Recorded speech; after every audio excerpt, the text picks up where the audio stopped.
C'était le 6 mars 2001, les adieux d'Aimé Césaire à la politique. Il assiste ému à son dernier conseil municipal après un demi-siècle passé à la tête de la mairie. La politique, Césaire y est venu par hasard. Il est élu maire de Fort-de-France en mai 1945, puis député 6 mois plus tard, sous l'étiquette communiste. J'avoue que lorsque, avec Pierre Aliquer, j'ai accepté de patronner cette liste, à mon avis, c'était dans mon esprit, à cette époque-là, je n'ai pas du tout eu le sentiment qu'une carrière politique commençait à ce moment-là. J'ai donné mon accord. Et ma signature, c'était un petit peu un geste de solidarité. J'accepte de figurer sur une liste. Je n'avais jamais eu l'impression qu'on allait vraiment être élu. 1946, c'est la loi sur la départementalisation. Aimé Césaire obtient un vote unanime de l'Assemblée nationale, malgré les réticences du gouvernement. Les gens pensaient qu'en devenant département français, eh bien, c'était non pas la transformation, non pas l'assimilation, mais ce qui se recherchait confusément, c'était la suppression du régime colonial, la fin du pouvoir dictatorial des gouverneurs, la fin de la discrimination raciale. 1956, c'est la rupture douloureuse avec le Parti communiste et la création 2 ans plus tard du PPR avec au mot d'ordre l'autonomie. Donc, entre la doctrine affreusement appelée assimilation, qui est devenue la départementalisation, et puis l'indépendance, ben, il y avait quelque chose d'autre. Constamment réélu, Césaire affronte sur fond de grève et de grogne sociale Michel Renard en 1978.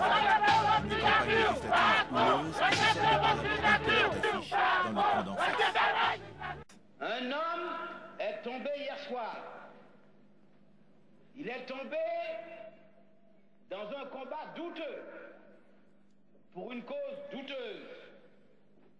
Mais c'était un Martiniquais. À ce double titre, je m'incline devant sa dépouille et présente à sa famille mes très sincères condoléances.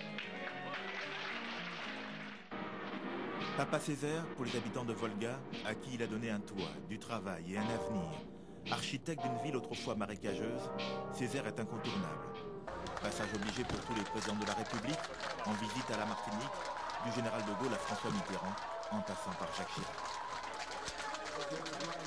Seule exception, Valéry Giscard d'Estaing, attendue à la mairie par une foule immense, mais qui ne viendra pas, officiellement, pour des raisons de sécurité. Nous avons l'habitude des combats de coq.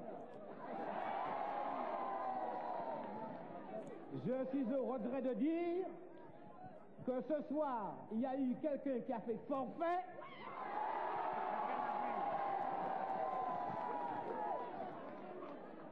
Et celui-là, ça n'a pas été le coq martiniquais.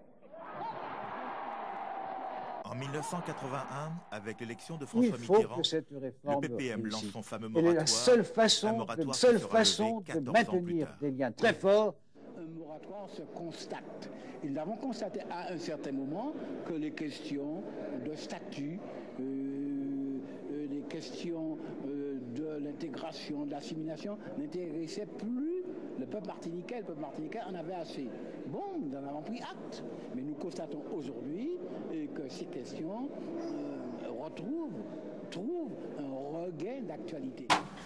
Césaire est sur tous les fronts, y compris à la région, qu'il préside pendant quelques années, avant de céder son fauteuil à Camille Darcière. L'un conditionnant l'autre. Le même Darcière qui les réquisitionnera en 1993 pour reprendre son poste de député.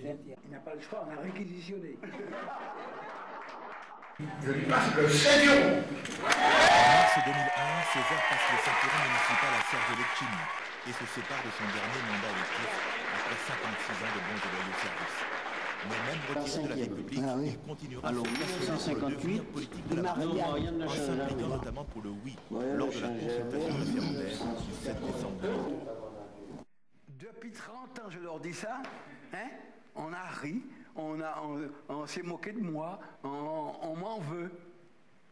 Et puis maintenant, ils découvrent ça. Allez lire Césaire il y a 30 ans ou 40 ans, hein, vous voyez ce qu'il disait sur l'Assemblée unique. Eh bien, simplement, j'ai eu un grand tort de ma vie.